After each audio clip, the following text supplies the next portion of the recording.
Genetic drift can change allele frequencies in a population.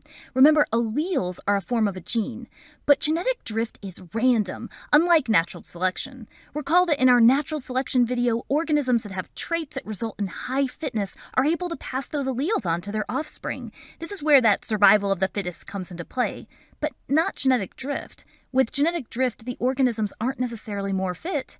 They just have won the game of chance. So let's look at a representation of genetic drift known as the bottleneck effect. I always like to remember this one by focusing on the word bottle. Well, let's say that we have a bottle here and we fill it with our Halloween candy. If we shake it out and we only get a few of the candy pieces, does it necessarily represent the whole bottle as far as the candy frequencies you got out? Nope. In fact, one of the types of candy pieces isn't even there. That type is totally eliminated. We'll consider a natural disaster, such as a forest fire. The surviving organisms weren't better adapted. They were likely just in an area where they weren't directly affected. But the survivors don't happen to represent the original population, so there's definitely going to be a new allele frequency among the surviving population. Bottleneck effect. Another time to see genetic drift is when you're talking about the founder effect. In this case, you may have organisms that have founded an island or some new area. The few organisms that arrive to start a new population do not necessarily represent the original population that they came from.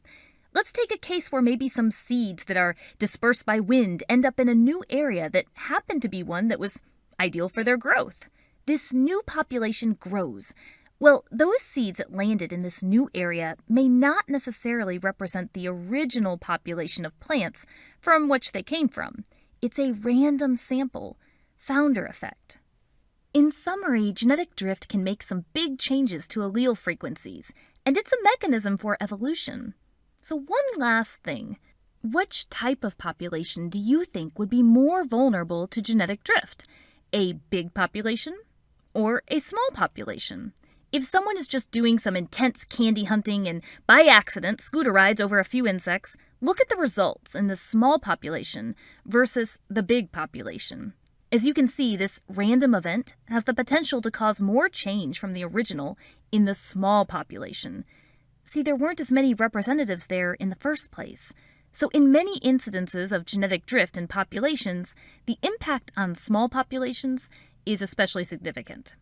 Well, that's it for the Amoeba Sisters, and we remind you to stay curious.